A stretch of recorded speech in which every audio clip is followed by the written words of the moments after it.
तो हेडिंग आप लोगों ने लिख ली है, कलर कोड ऑफ रजिस्टर। तो सबसे पहले मैंने इसमें बता देना है कि रजिस्टर क्या होता है। रजिस्टर आप लोग रियल लाइफ में देख रखे हैं। इस तरह के इंस्ट्रूमेंट्स में लगे रहते हैं, डिवाइसेस में लगे रहते हैं, जिसपे ये 4 तरह की बैंड्स होती हैं, इस पे कलर बैंड्स होते हैं। ये रजिस्टर है।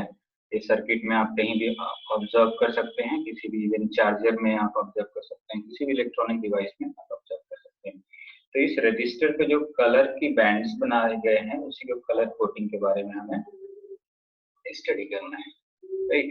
तो इस पे 4 बैंड्स होते हैं, इस पे 4 बैंड्स होते हैं, राइट। ABCD से यहाँ पर रिप्रेजेंट किया गया है, इसी को ऐसे बना लिया गया है, राइट। तो अब उसको कैसे हम कैलकुलेट करते हैं, उसको फाइंड आउट कर लेते हैं। Colour code of register. तो कलर कोड ऑफ रजिस्टर, इसका मेन जो इंटेंशन है वो रेजिस्टेंस कैलकुलेट करने का है, कि हम किसी रजिस्टर का, रजिस्टर तो एक डिवाइस हो गया और रेजिस्टेंस उसकी फिजिकल प्रॉपर्टी हो गया, राइट। रेजिस्टेंस हम कैलकुलेट कर सकते हैं, रजिस्टर डिवाइस है, राइट। रजिस्टर एक डिवाइस है, उस डिवाइस पे 4 तरह के बैंड्स होते हैं, 4 कलर्स बैंड्स होते हैं अलग अलग। उनको उस कलर के डिफरेंट कलर से हम उस रजिस्टर की रेजिस्टेंस की वैल्यू कैलकुलेट कर सकते हैं। ये है इन ब्रीफ, राइट। तो कैसे, अभी यहाँ पे मैं डिस्कस कर रहा हूँ। The values of the resistances of the register, जो भी रजिस्टर है उस पे जो रेजिस्टेंसेज होगी, उसकी जो भी रेजिस्टेंसेज होगी, are indicated by 4 colour bands painted on the body of the resistors. जो मैंने यहाँ पर रिप्रेजेंट किया कि उस बॉडी पे पेंट होगा, मतलब 4 बैंड्स है, ABCD, right, painted on the body of the registers. These color bands can be translated into a number by using the standard color code given. तो इसके स्टैंडर्ड कलर कोडिंग है कि भाई different colours को हम किस तरह से रिप्रेजेंट कर सकते हैं, उसके थ्रू हम रिप्रेजेंट कर सकते हैं, राइट। अब आपको ये समझना है कि उन कलर्स को, उसकी रेजिस्टेंस की वैल्यू फाइंड आउट करने के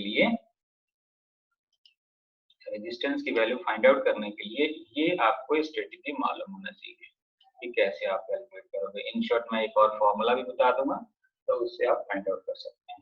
देखो, the first colour band P1 represents the first figure, P1 represents the first figure, and the second P2 represents the second figure of the number.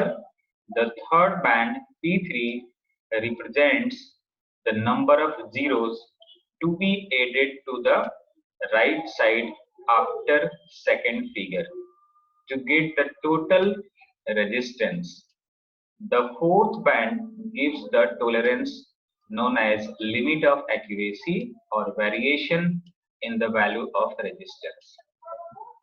ये जो भी बातें लिखी है इसको एक एक करके समझो। पहले लास्ट पार्ट को हम इसको फिनिश कर लेते हैं कि फोर्थ बैंड जो भी इस पे रिप्रेजेंट है, जो फोर्थ बैंड है, इसमें जो भी फोर्थ बैंड होगा, तो जैसे कि ये फोर्थ बैंड है, ये P1 हो गया, P2 हो गया, P3 हो गया, ये P4 है। तो P4 का मतलब क्या है? P4 का मतलब है कि हमने उससे हम उस रेजिस्टेंस की टॉलरेंस फाइंड आउट कर सकते हैं। TOLERANCE, टॉलरेंस मतलब वो कितना उस चीज को, रेजिस्टेंस को बियर कर सकता है, वो मतलब उसका क्या रेंज है, उसको एक ये भी कह सकते हैं, that is the limit of accuracy.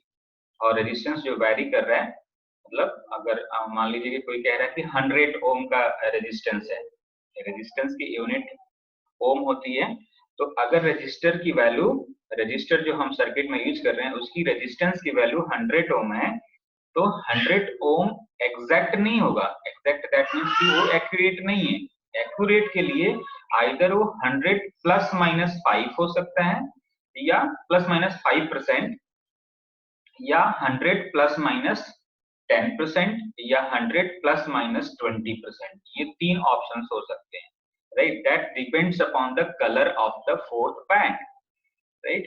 The fourth band gives the tolerance known as limit of accuracy or variation in the value of resistance, right?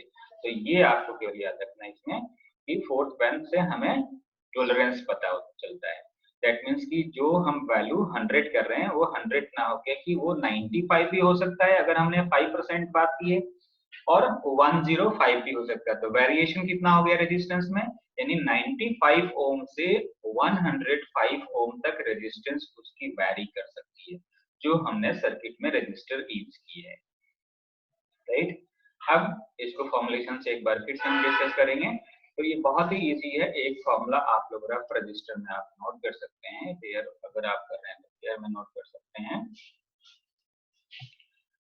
Resistance calculate करने के लिए, किसी भी रजिस्टर का रेजिस्टेंस कैलकुलेट करने के लिए ये सिंपल एक फॉर्मूला आपको मालूम होना चाहिए। R इज इक्वल टू, क्योंकि हम रेजिस्टेंस कैलकुलेट कर रहे हैं और किसके हेल्प से कैलकुलेट कर रहे हैं, कलर कोड के, कलर कोडिंग के हेल्प से हम किसी रजिस्टर का रेजिस्टेंस कैलकुलेट करने जा रहे हैं। तो उसका जो फॉर्मुलेशन है R is equal to AB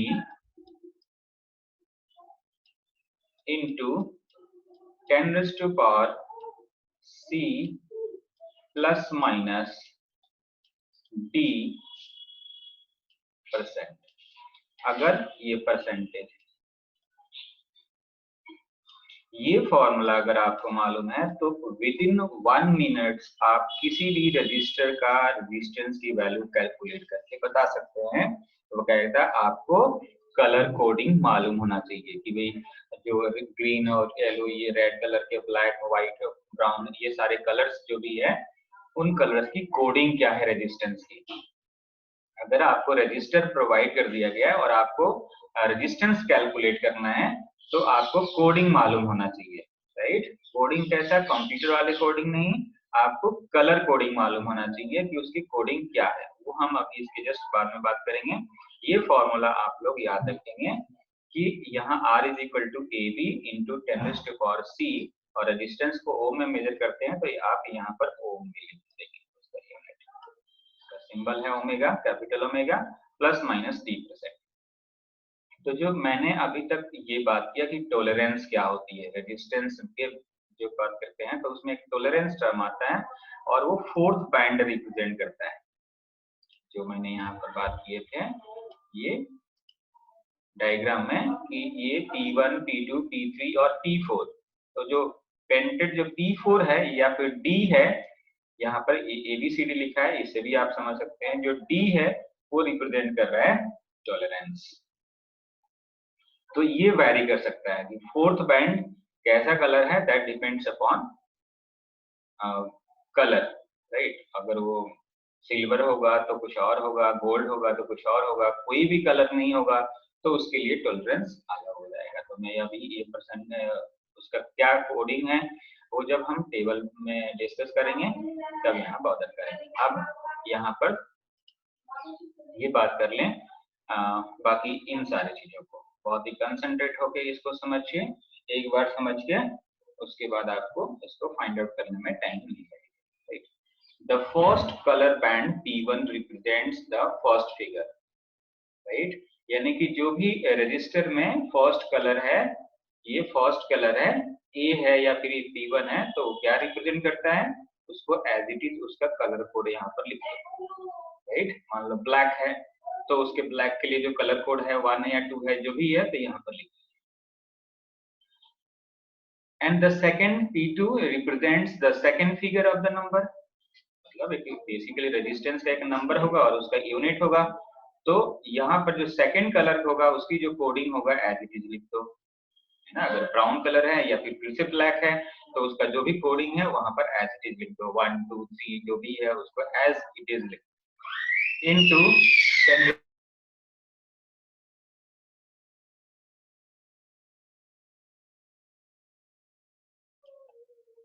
into 10 raised to power C। अब यहाँ पर the third band P3 represents the number of zeros to the added to the right side after second figure to get the total resistance। ये represent करता है number of zeros, जो सी है, जो यहाँ पर थर्ड है, ये सी जो है थर्ड कलर बैंड है, राइट, P3 है, उसको हमें कलर कोडिंग से सी की वैल्यू यहाँ पर सब्स्टिट्यूट कर देना है, राइट।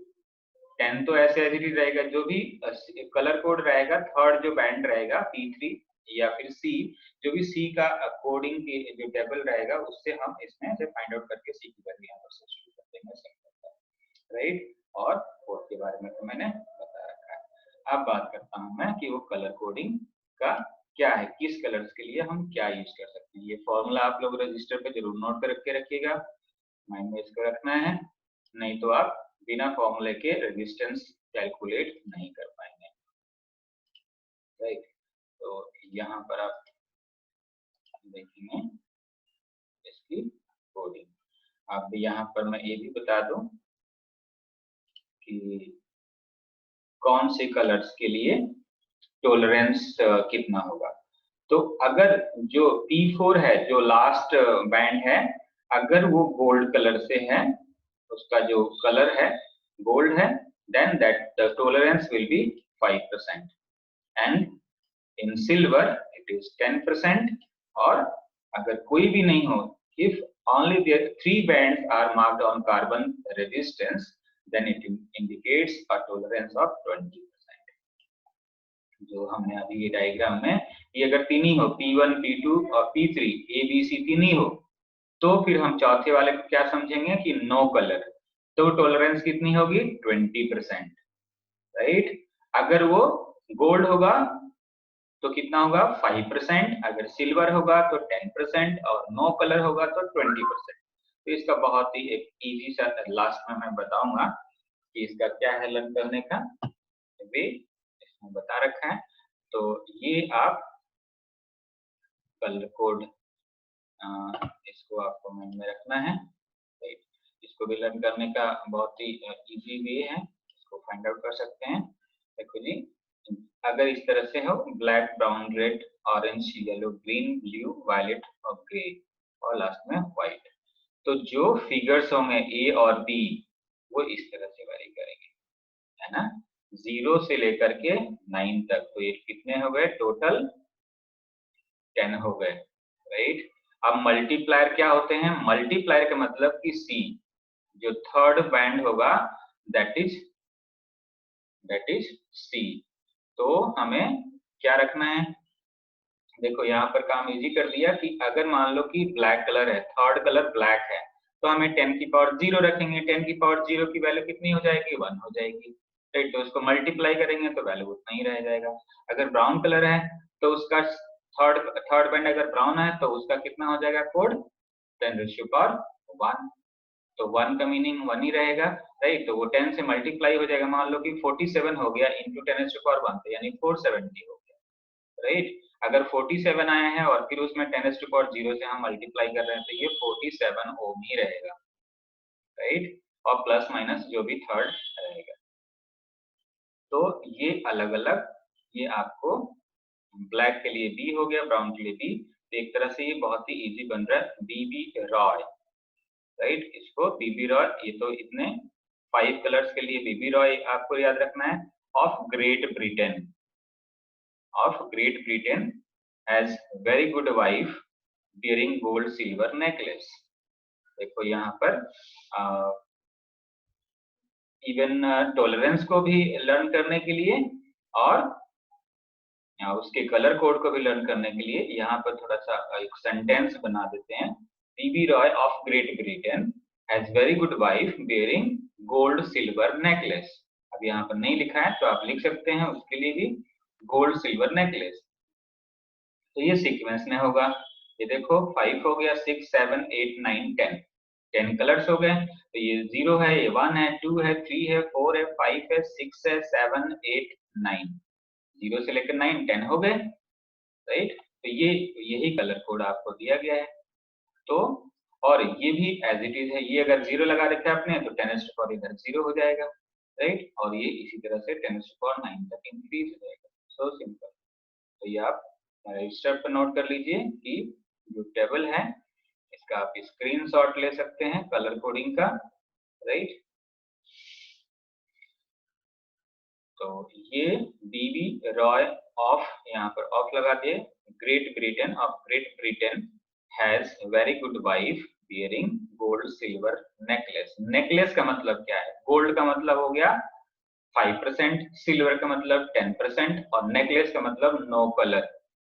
यहाँ पर ध्यान रखिएगा कि अगर नेकलेस का मतलब है कि नो कलर के लिए हमें कितना टॉलरेंस यूज करना है? 20%, है ना।